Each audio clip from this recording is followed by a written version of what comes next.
Okay, welcome to the lesson on the application of trigonometry in physics. Trigonometry will be used throughout Physics 12, and so this is your introduction to how to apply trigonometry to physics problems. Three important trigonometric functions are used throughout this course: sine, cosine, and tangent of the angle theta. So we draw right triangles. We're basically taking problems and reducing them into right triangles.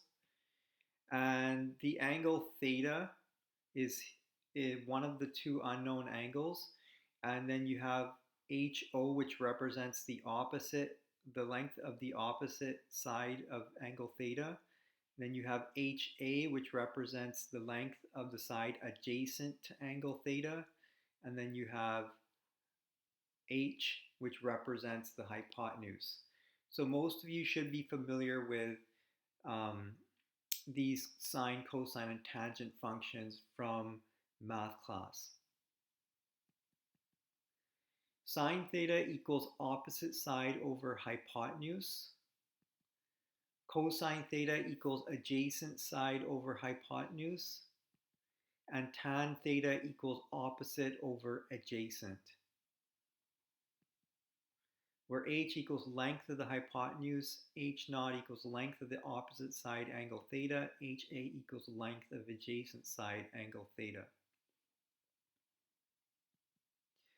Okay, here's an example problem. So if you remember back from Physics 11, we went over problem solving strategies. Um, so some of the things that you need to do when you have problems in physics is you need to read the question really carefully and try to deduce a diagram from it and all the given information. And then go through the appropriate steps in trying to solve it. But reading the question carefully and understanding it is one of the most important steps. So here we have a question. Let's start. On a sunny day, a tall building casts a shadow that is 67.2 meters long. The angle between the sun's rays and the ground is 50 degrees. Determine the height of the building. Okay, so we can start with a diagram. So this diagram got cut off a little bit. But you can imagine the sun being at the top here and it's shining a bunch of rays, and one of the rays goes straight down this length. This line represents the sun's rays. And here you have the building. And um, the angle theta is the angle that the sun's ray here makes with the ground. And that angle is 50 degrees. So the side opposite of this angle is the HO, opposite side. And this side that is adjacent is HA, which represents the length of the shadow.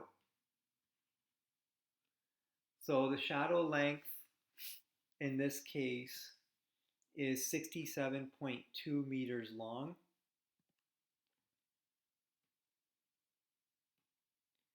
So we can add any values that we know to our diagram. So we can say here HA equals 67.2 meters. So now we have a nice diagram with all of our appropriate values. You don't actually have to draw a building, and you don't have to draw the actual sun rays, but all you need to do is take the problem and deduce a triangle. So it would be just as fair to draw a diagram with just the triangle and fill out all the values that you have.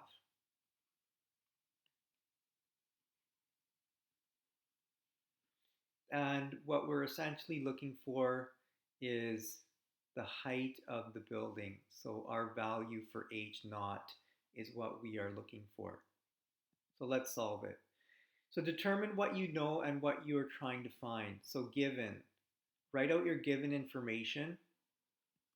HA equals 67.2 meters, which equals, you can also use other symbols like length for that as well, or L, which represents the length of the shadow. Theta equals 50 degrees, and H naught, side opposite, equals our unknown. So next step is to determine the trig function you will need. So to figure out which trig function you need to determine which sides you have. You have adjacent and you are looking for opposite side. So you need a trig function with these two sides in the trig function, adjacent over opposite. So we would need the tangent function, tan theta, which equals h naught over ha. Step 4, we can solve. So rearrange the equation for h naught and then plug in your values.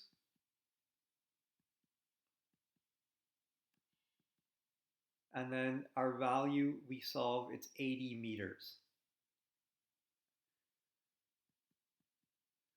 When the value for theta is unknown, we must use the arc sine, arc cos, and arc tan functions. Theta equals arc sine h naught over h. Theta equals arc cos ha over h. And theta equals arc tan h naught over ha. So if we're solving for the angle, we would have to use one of these functions. In the previous example, we were just solving for one of the sides, so we didn't have to use an arc sine function because we knew the angle. In the next example, we will be solving for an angle. Okay, here's a pretty hefty problem, so you have to read this really carefully. A lakefront drops off gradually at an angle theta as shown in the diagram below. So sometimes you will be given a diagram and sometimes you will not have a diagram and you will have to create one. For safety reasons, it is necessary to know how deep the lake is at various distances from the shore. To provide some information about the depth, a lifeguard rows straight out from the shore a distance of 14 meters and drops a weighted fishing line. By measuring the length of the line, the lifeguard determines the depth to be 2.25 meters. What is the value of theta? And what would be the depth of the lake at a distance of 22 meters from the shore? Okay, so here's our diagram. So basically what this fisherman does is he takes his boat and he rows it out from the shore to 14 meters out and then drops a fishing line and measures the height of the fishing line, and he measures it to be 2.25 meters, so he determines the length or the depth of the water at exactly 14 meters. And then the question asks, what would be the depth at 22 meters? So at this distance, what would be the depth d of just the water? So this depth here. So essentially what we have is two triangles. The first one goes across 14 meters and down 2.25. And then you have this angle theta, which you're trying to solve for. And then you have a second triangle, which extends out 22 meters and has a depth that is unknown, but it shares the same angle. That's the key idea. The angle for both triangles is the same. So it's two problems.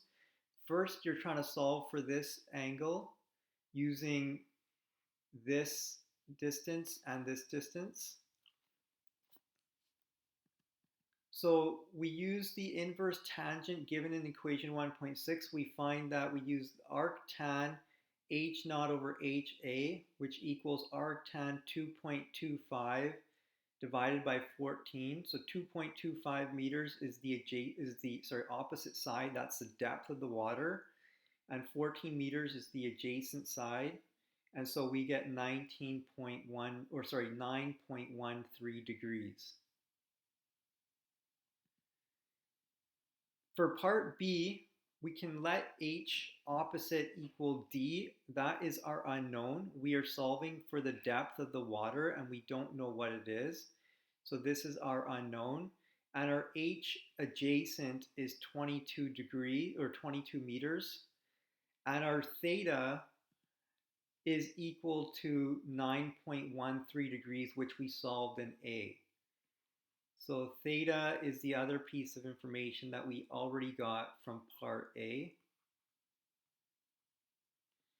And then we can use the tangent function to solve. So h naught equals ha tan theta, and d, or which we substitute in for h naught, we're just putting in d here, is equal to 22 times tan 9.13, which equals 3.54 meters.